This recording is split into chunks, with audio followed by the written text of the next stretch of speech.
Oi, tudo bem com você?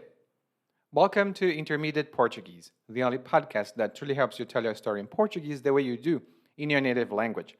This is Ali coming to you from Salvador, Bahia, and today, after listening to this episode, you'll have some vocabulary to talk about commitment and invitations. And just a quick announcement, the last year, we've been listened to more than 40,000 times, which is really a great thing. And I thank you all who listen to our episodes every week. I just wanted to say as well that we continue having our weekly episodes. There are some new things coming down the road. And this year, instead of publishing episodes on Wednesday, episodes will be published on Thursday ou na quinta-feira.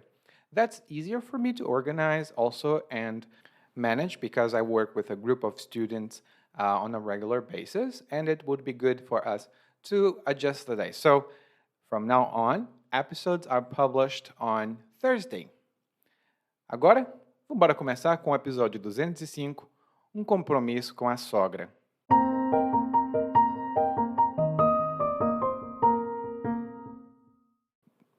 Sei que essa história é mais batida que não sei o quê, mas não me dou nada com minha sogra. A única coisa boa que essa mulher fez foi colocar a Camila no mundo. E a Camila é minha esposa. Só que até dela estou começando a ter raiva. Deixa eu te explicar. A Camila empenhou a palavra com a mãe, dizendo que ia comparecer ao aniversário de 70 anos da velha. Até aí tudo bem. A mãe é dela, não minha. É uma incumbência que ela tem, mas não é compromisso meu. Não preciso comparecer ao aniversário da minha sogra. Mas, Fernando, é o aniversário de mamãe, minha esposa insistiu. Se você não comparecer, ela vai pensar que eu não tenho palavra. Eu disse que nós dois íamos. Antes rejeitasse o convite, pois diga a ela que eu sinto muito. Invente aí uma desculpa qualquer, ou eu mesmo posso declinar do convite. Tudo bem, disse a Camila. Eu vou sozinha, mas quando eu voltar, sou uma mulher solteira. Eita! Quando ela quer, consegue ser igualzinha à jararaca da mãe dela. Baixa essa bola aí, meu amor. Eu vou. Não precisa dessa afobação, não. Você só vai se ver livre de mim no dia que eu esticar as canelas. Minha esposa deu um sorriso e foi dizendo o que eu podia e não podia fazer. Ela adora cagar regra. É igualzinha à mãe dela às vezes. E eu tinha que fazer o jogo dela, senão tinha que lidar com as consequências. Enquanto ela ia se arrumando, fiquei fazendo hora, para ver se a gente se atrasava e minha esposa recuava. Mas não consegui. Sou um homem de palavra. Não me furto às obrigações. Agora era só deixar a bola rolar. Chegando na casa da velha, fiquei plantado na sala, esperando a mãe dela terminar de se arrumar. O pai dela, coitado, esse não se lembrava mais nem do próprio nome.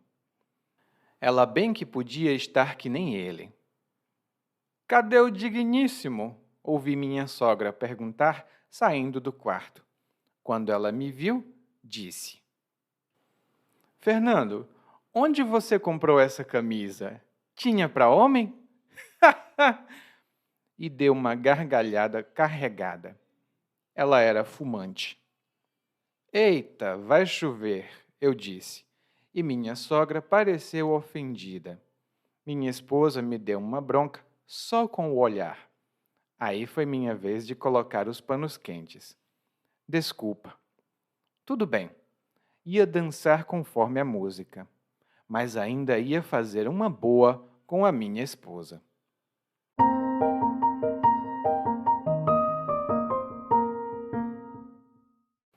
Bom, no nosso monólogo de hoje, o narrador está falando de um compromisso, ou seja, de uma obrigação que ele tem.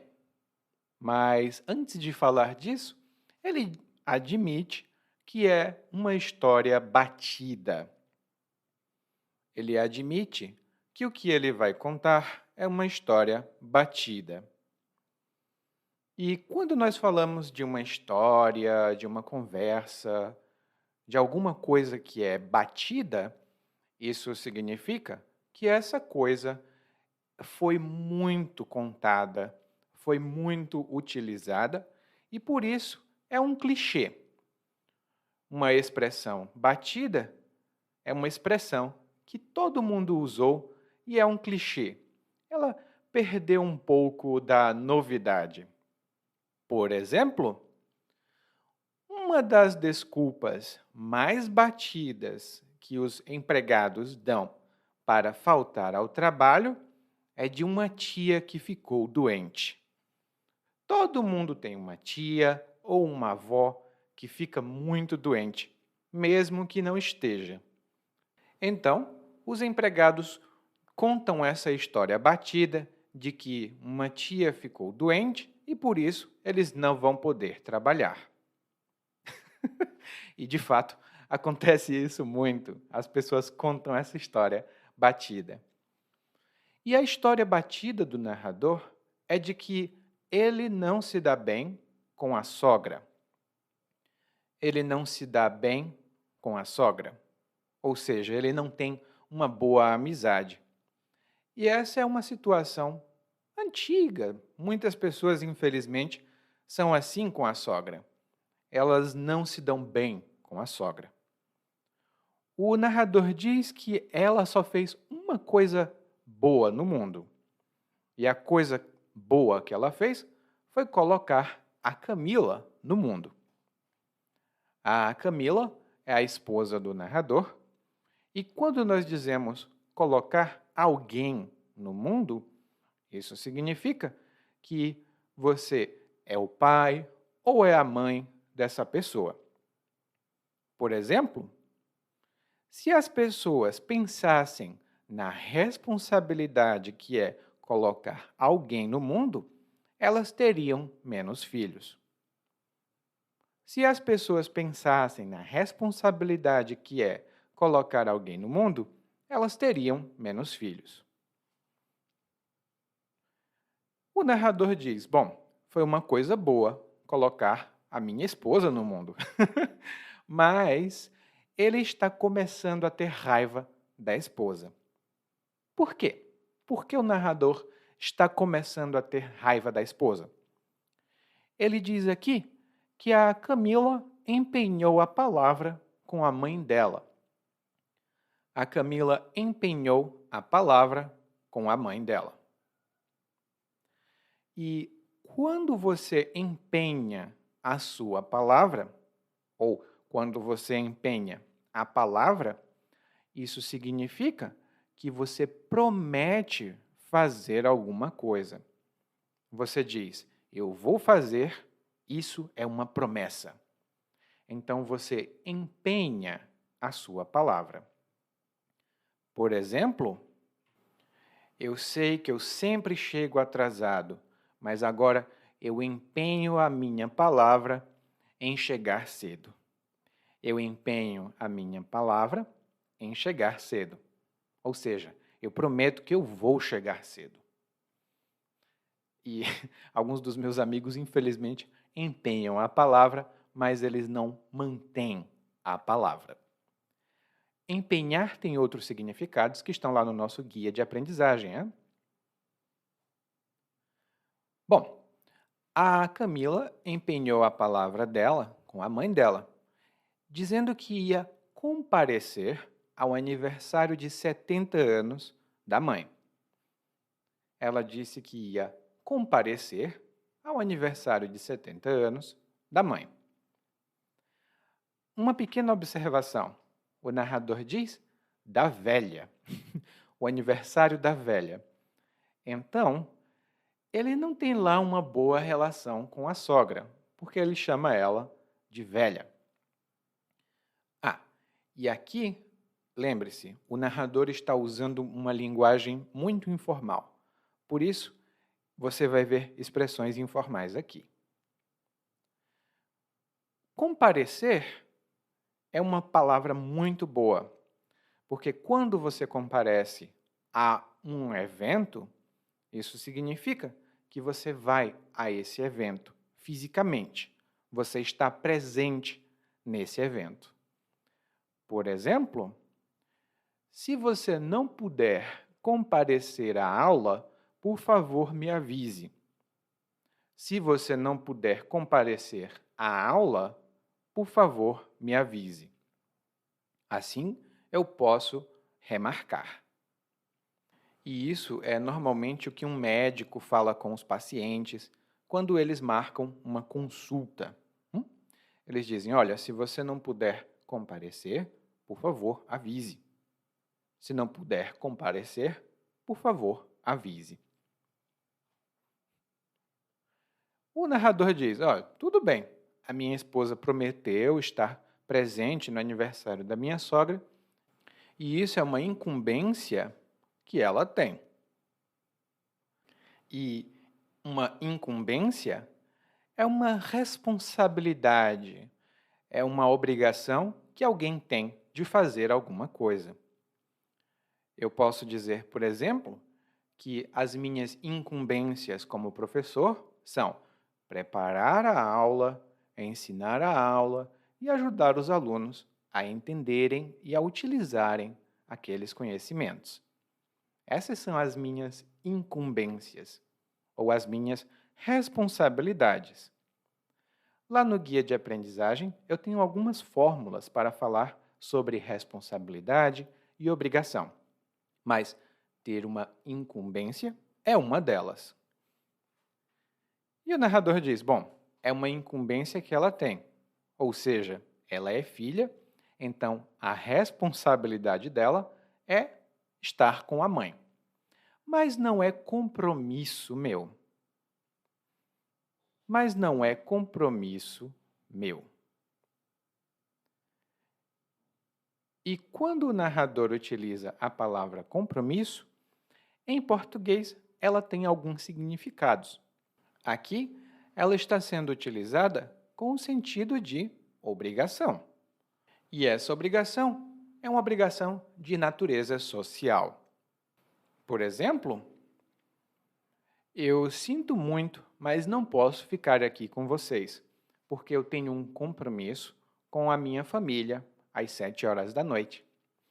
Eu tenho um compromisso com a minha família.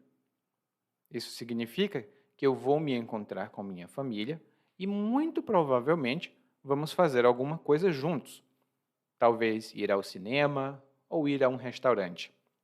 Esses são alguns dos compromissos sociais que nós temos.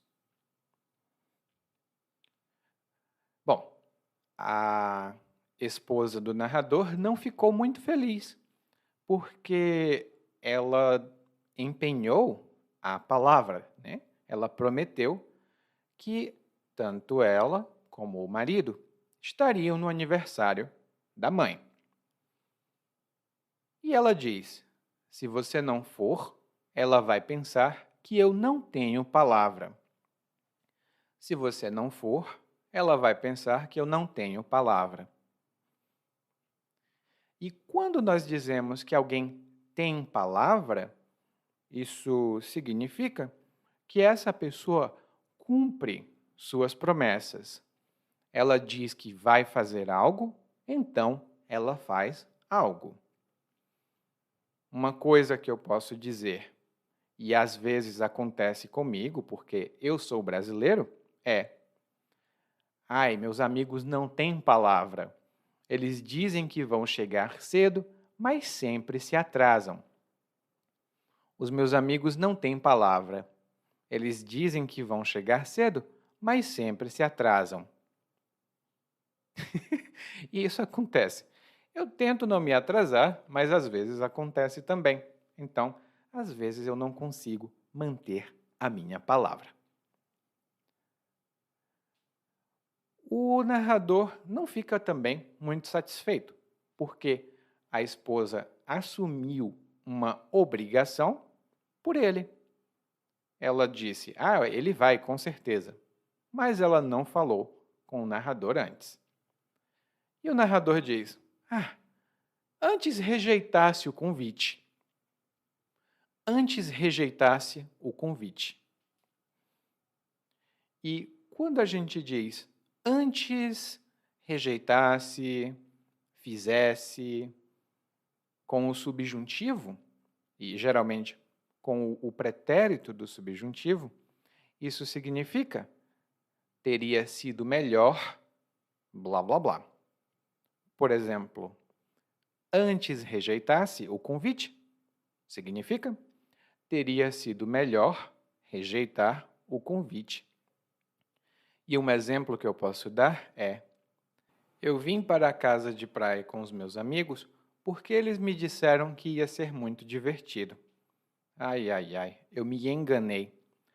Eu cheguei aqui e os meus amigos não querem fazer nada, só dormir. Antes eu ficasse em casa. Antes eu ficasse em casa. Ou seja, teria sido melhor eu ficar em casa. Lá no guia de aprendizagem eu tenho algumas notas adicionais sobre essa estrutura. E o narrador então continua dizendo: "Ah, antes rejeitasse o convite, diga a ela que eu sinto muito. Invente aí uma desculpa qualquer. Ou eu mesmo posso declinar do convite." Aqui temos algumas expressões interessantes. A primeira delas é eu sinto muito. Você provavelmente conhece essa expressão. Quando a gente fica triste que alguma coisa acontece, nós podemos dizer, oh, eu sinto muito. E geralmente eu sinto muito com o subjuntivo. Ah, eu sinto muito que você não possa vir para a nossa festa. Eu sinto muito que você não possa vir para a nossa festa. E isso significa, ah, eu fico muito triste que você não possa vir para a festa.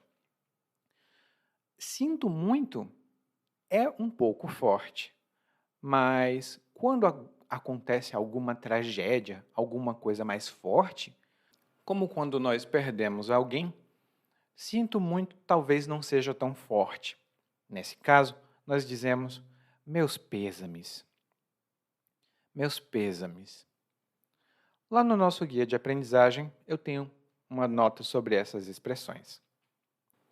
A outra expressão que o narrador utilizou é uma que talvez você conheça, e é desculpa.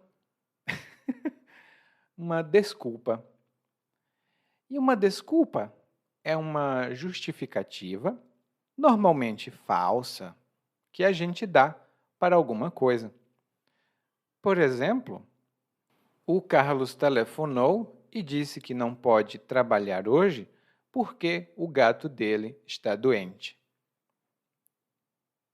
O Carlos telefonou e disse que não pode trabalhar hoje porque o gato dele está doente.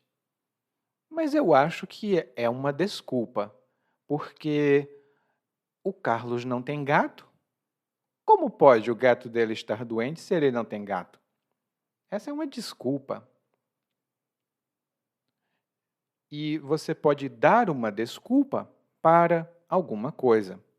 Você cria uma história, inventa uma mentirinha para alguma coisa. O narrador propõe que a esposa dê uma desculpa, que ela invente uma desculpa, ou então ele mesmo pode declinar do convite. E aqui nós temos uma expressão um pouco mais chique, um pouco mais elegante para dizer rejeitar.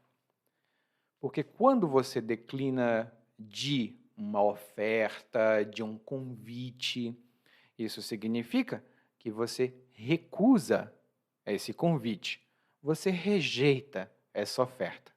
Você diz, não, muito obrigado, mas eu não quero.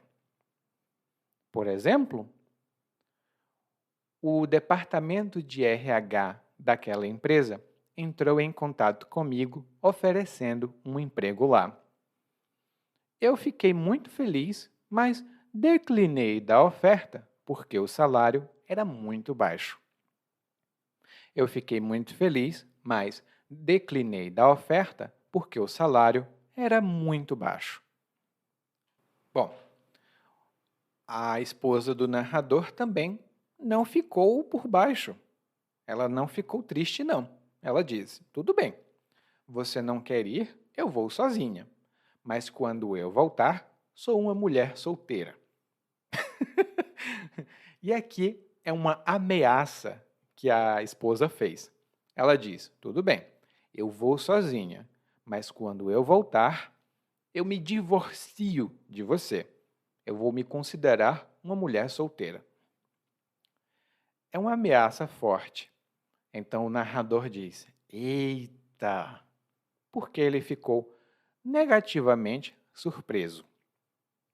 E ele diz para ele mesmo: quando ela quer, ela consegue ser igualzinha à jararaca da mãe dela.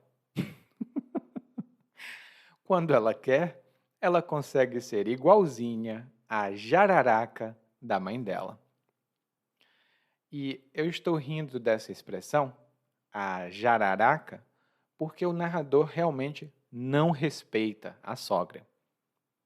A jararaca é um tipo de cobra aqui do Brasil, mas popularmente, quando nós dizemos que uma mulher é uma jararaca, isso significa que é uma mulher chata, é uma mulher malvada, é uma mulher que tem mau humor, ninguém gosta dela porque ela não gosta de ninguém. Então, quando o narrador diz que a sogra dele é uma jararaca, ele quer dizer que ela é muito chata, que ele não gosta dela. E ela, provavelmente, é desagradável. Essa palavra é um insulto. Então, por favor, não chame suas amigas de jararaca. Ou chame, se você conhece bem as suas amigas. Mas é um insulto, hein? Lembre-se, não chame de jararaca. Lá no nosso guia de aprendizagem, eu tenho algumas notas adicionais e um pequeno ponto cultural que muitos brasileiros que têm pelo menos 30, 35 anos vão saber e lembrar do que é que eu estou falando. E o narrador, então, fala para a esposa dele: baixa essa bola aí, meu amor. Eu vou. Não precisa dessa afobação, não. Baixe essa bola aí, meu amor. Eu vou. Não precisa dessa afobação. E aqui nós temos duas expressões. A primeira delas é baixar a bola. Baixar a bola tem dois significados básicos e você vai saber um pouco mais lá no nosso guia de aprendizagem. Mas aqui foi utilizada com o sentido de ei, ei, ei, fique calma, baixe essa bola, não fique tão irritada, não fique tão animada. Então, quando ele disse baixe essa bola, ele quis dizer, ei, fique calma, não fique estressada, baixe essa bola. Só uma coisa, tem uma pequena diferença quando você diz fique calma e baixe essa bola. Quando você diz baixe essa bola, você está um pouco irritada ou você está um pouco insatisfeita ou insatisfeito. Quando você diz fique calma, é uma expressão neutra. Tudo bem? Lá no nosso guia de aprendizagem eu tenho notas adicionais sobre isso. A segunda expressão é afobação, que é uma palavra só. Ela vem do adjetivo afobado ou afobada e do verbo afobar-se. É uma família toda. E quando alguém se afoba para fazer alguma coisa, essa pessoa fica com muita pressa, mas com tanta pressa que ela também se atrapalha. Ela comete erros, ela faz coisas que não deveria fazer porque ela está com muita pressa. Essa pressa é a afobação. Por exemplo, recentemente, muitos jovens fizeram filas quilométricas para ir a um show de um artista famoso internacional. Foi um corre-corre, eles se bateram, tiveram problemas para poder chegar ao show, gritaram, desmaiaram, tiveram muitos problemas. Eu sinceramente não entendo para que tanta afobação para ver uma pessoa como elas. É só uma pessoa, não é um Deus. Então, eu não entendo para que tanta afobação para chegar ao local do show e assistir um show de uma pessoa só. Para que tanta afobação? E o narrador aqui deixa entender que a esposa está muito afobada para se divorciar. Ela tem muita afobação para se divorciar. Por isso, ele completa o argumento dele, dizendo que a esposa só vai se ver livre dele no dia que ele esticar as canelas. A esposa só vai ficar livre dele no dia que ele esticar as canelas. E esticar as canelas é um eufemismo.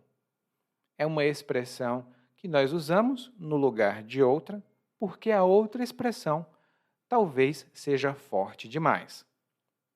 E esticar as canelas significa morrer. Mas algumas pessoas acham que é um tabu, elas ficam com medo de dizer a palavra morrer. Então elas dizem esticar as canelas e outras expressões. É uma expressão humorosa, é divertida, mas significa morrer. Então, se você disser que fulano esticou as canelas, fulano morreu. Então, a esposa do narrador ficou satisfeita com o resultado da ameaça dela e começou a dizer para o narrador o que ele podia e não podia fazer. E o narrador diz que a esposa adora cagar regra. O narrador adora cagar regra. E essa é uma expressão um pouco vulgar por causa da palavra cagar, porque cagar é uma maneira informal de se dizer defecar ou fazer cocô. Mas quando nós dizemos que uma pessoa caga regra, isso significa que essa pessoa se sente superior a outras pessoas e, por isso, ela acha que tem a autoridade de dizer o que as outras pessoas devem e não devem fazer. No geral, uma pessoa que caga regra não assume as próprias responsabilidades quando elas precisam seguir as regras que elas cagam. Então, é uma pessoa hipócrita que gosta de dar ordens. E uma pessoa que caga regra é um ou uma caga-regra. Lá no guia de aprendizagem, eu tenho algumas notas adicionais, mas um exemplo que eu posso dar é: o Daniel se casou com a minha mãe, mas ele não é meu pai. Eu não aceito que ele cague regra aqui em casa. O Daniel se casou com minha mãe, mas ele não é meu pai. Eu não aceito que ele cague regra aqui em casa. Bom, e o narrador diz: a minha esposa adora cagar regra e eu tenho que fazer o jogo dela. E se ele não fizesse o jogo dela, ele teria que lidar com as consequências. Fazer o jogo de alguém significa fazer algo do interesse de outra pessoa, você pode talvez saber que está fazendo isso ou que não está fazendo isso.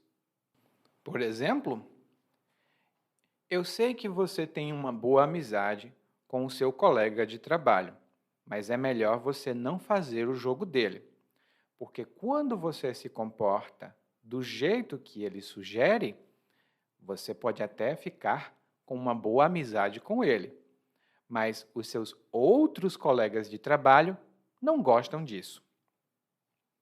E às vezes acontece isso nos trabalhos. Um empregado manipula outros empregados para fazerem um jogo dele. Lá no nosso guia de aprendizagem eu tenho exemplos e uma explicação adicional sobre isso.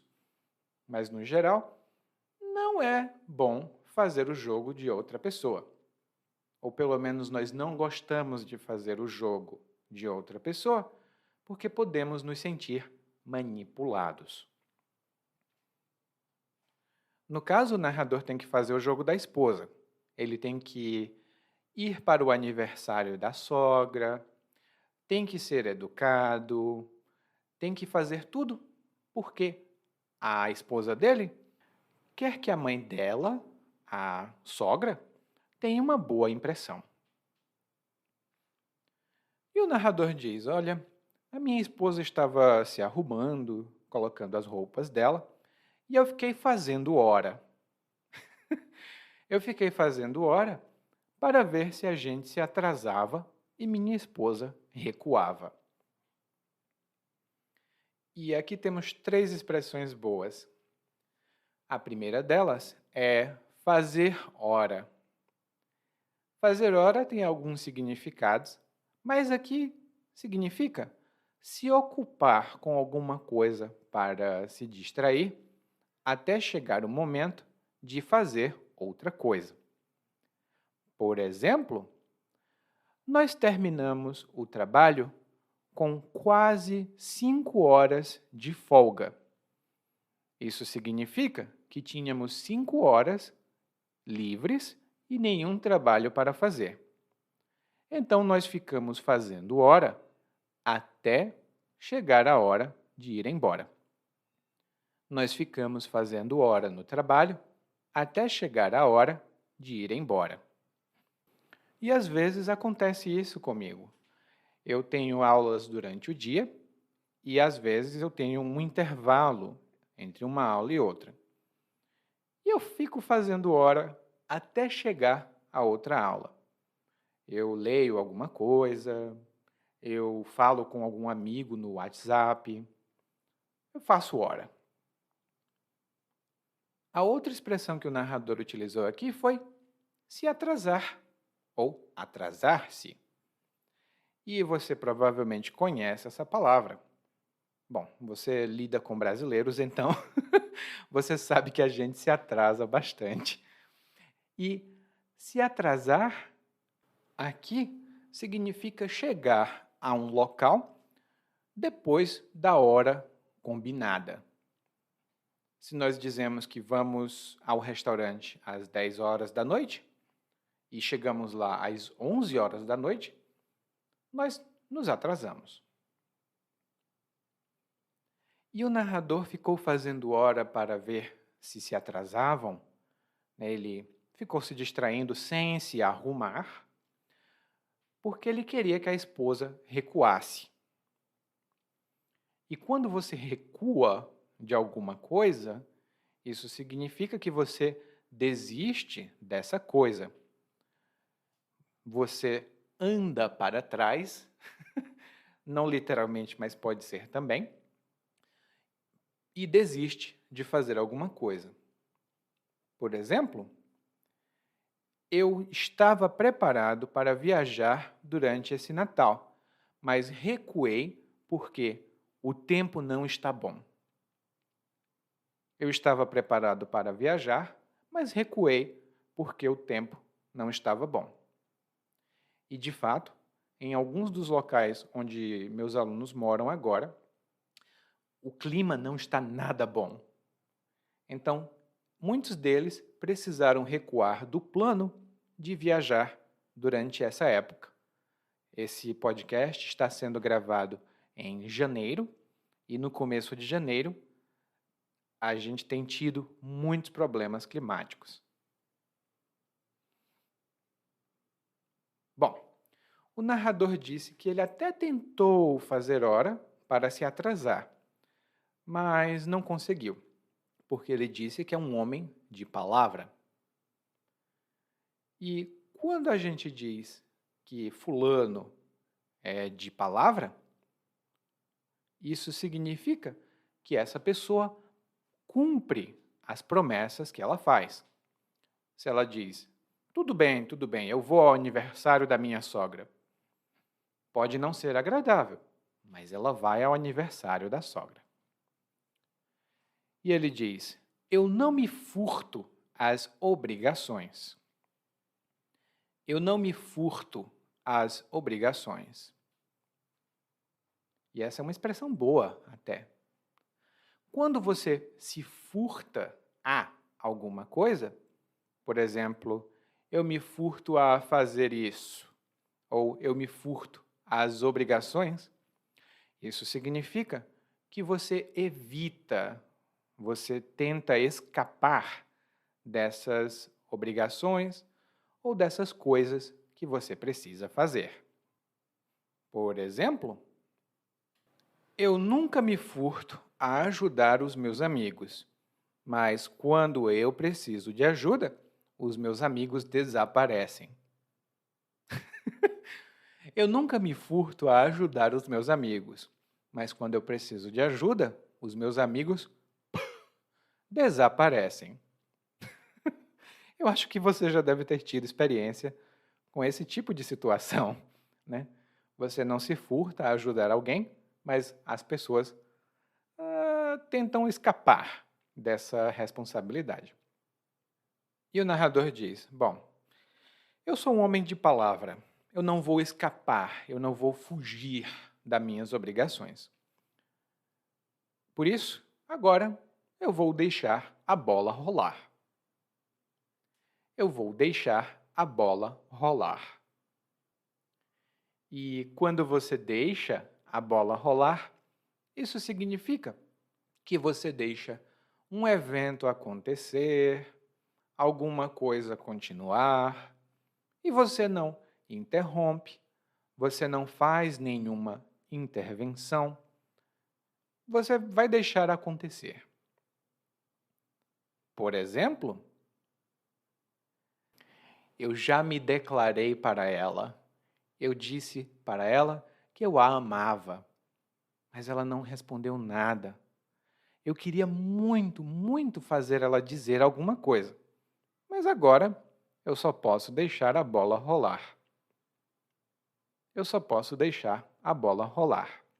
Ela vai me dar uma resposta quando puder. E aí o narrador, então, começa a falar um pouco sobre quando ele chegou à casa da sogra.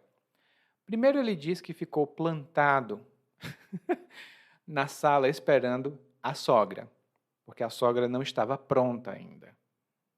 E quando o narrador diz que ele ficou plantado, ele quer dizer que ele ficou parado, imóvel, durante algum tempo na casa da sogra. Na sala da casa da sogra, para ser mais exato. E um exemplo dessa expressão que eu posso dar é: eu odeio ficar plantado em fila de banco. Mas é impossível ir a um banco aqui no Brasil e não ficar plantado pelo menos 1 hora na fila do banco. E de fato eu odeio ficar plantado em fila de banco.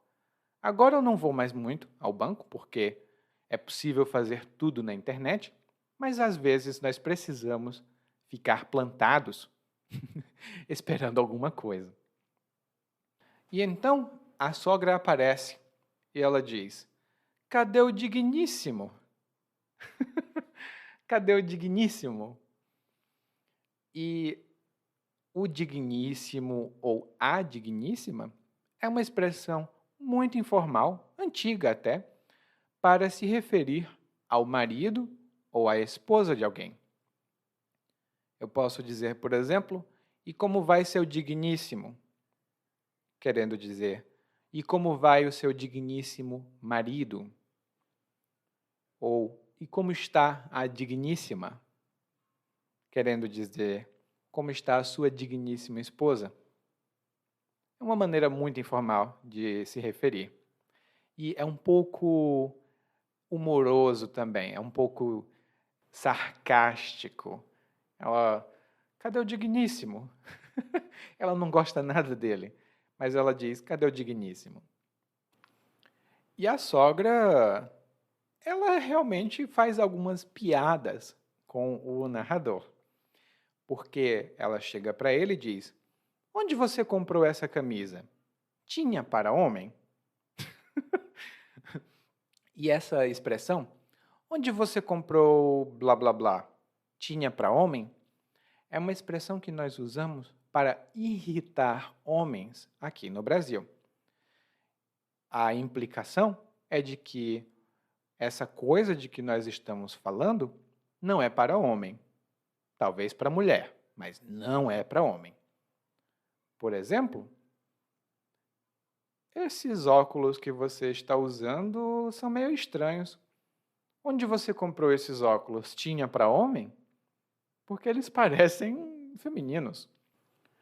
E mesmo com todos os avanços e os novos pensamentos que as pessoas têm, essa expressão ainda é utilizada para irritar homens aqui no Brasil.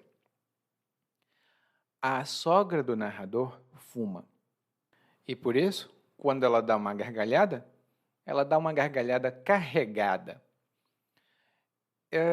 Eu não sei se você tem contato com fumantes, contato próximo. Eu tenho, porque na minha família nós temos muitos fumantes.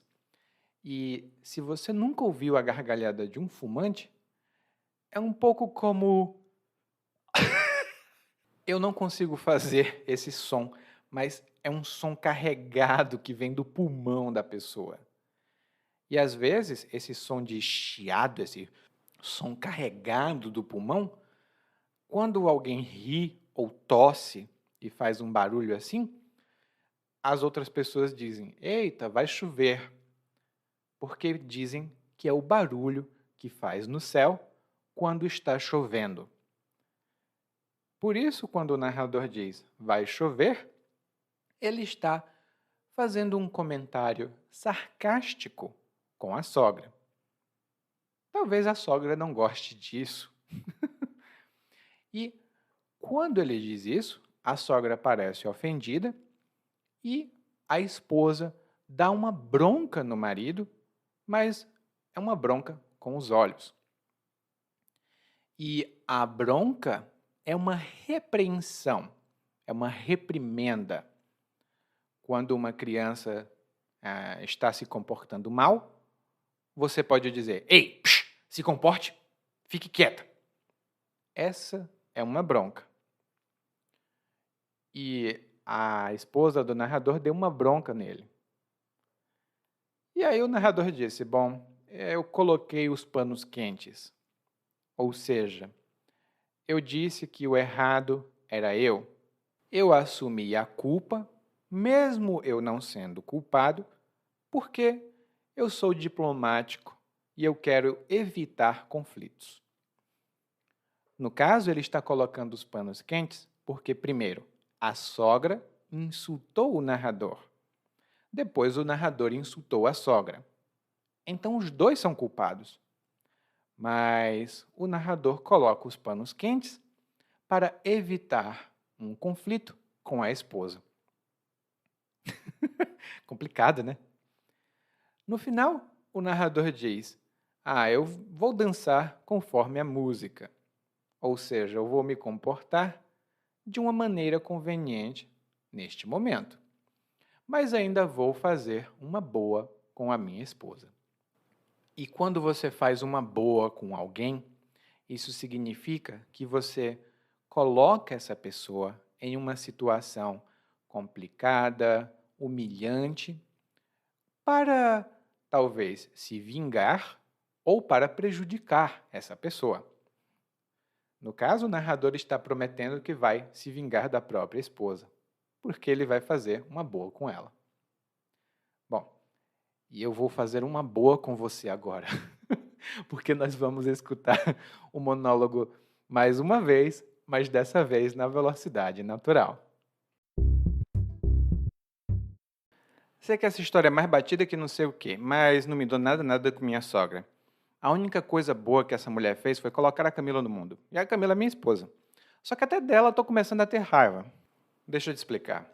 A Camila empenhou a palavra com a mãe, dizendo que ia comparecer ao aniversário de 70 anos da velha. Até aí tudo bem, a mãe é dela, não minha. É uma incumbência que ela tem, mas não é compromisso meu. Não preciso comparecer ao aniversário da minha sogra. Mas Fernanda, é o aniversário de mamãe, minha esposa insistiu. Se você não comparecer, ela vai pensar que eu não tenho palavra. Eu disse que nós dois íamos. Antes rejeitasse o convite, pois diga a ela que sinto muito. Invente uma desculpa qualquer. Ou eu mesmo posso declinar do convite. Tudo bem, disse a Camila. Eu vou sozinha, mas quando eu voltar sou uma mulher solteira. Eita, quando ela quer consegue ser igualzinha a jararaca da mãe dela. Baixa essa bola aí, meu amor. Eu vou. Não precisa dessa afobação, não. Você só vai se ver livre de mim no dia que eu esticar as canelas. Minha esposa deu um sorriso e foi dizendo que eu podia e não podia fazer. Ela adora cagar regra, igualzinha a mãe dela às vezes. E eu tinha que fazer o jogo dela, senão tinha que lidar com as consequências. Enquanto ela ia se arrumando, fiquei fazendo hora para ver se a gente se atrasava e minha esposa recuava. Mas não consegui. Sou um homem de palavra. Não me furto as obrigações. Agora era só deixar a bola rolar. Chegando na casa da velha, fiquei plantado na sala esperando a mãe dela terminar de se arrumar. O pai dela, coitado, esse não se lembrava mais nem do próprio nome. Ela bem que podia estar que nem ele. Cadê o digníssimo? Ouvi minha sogra perguntar, saindo do quarto. Quando ela me viu, disse: Fernando, onde você comprou essa camisa? Tinha para homem? E deu uma gargalhada carregada. Ela era fumante. Eita, vai chover, eu disse, e minha sogra pareceu ofendida. Minha esposa me deu uma bronca só com o olhar. Aí foi minha vez de colocar os panos quentes. Desculpa. Tudo bem. Ia dançar conforme a música, mas ainda ia fazer uma boa com minha esposa. Oi, tudo bem? Provavelmente você escuta nosso podcast há algum tempo. Bom, se não for o caso, eu me apresento para você. Eu sou o Eli, para Eliakim, e sou professor de português, responsável pelo podcast, pelo site portuguesewitheli.com, pelo outro site readbrazilianportuguese.com e muitas outras fontes de conteúdo para aprendizes de português que, como você, querem falar e entender o português brasileiro. Se você gostar desse podcast, você pode fazer uma avaliação do nosso podcast no Apple Podcasts. Você pode fazer a sua avaliação e isso ajuda muito. Obrigado.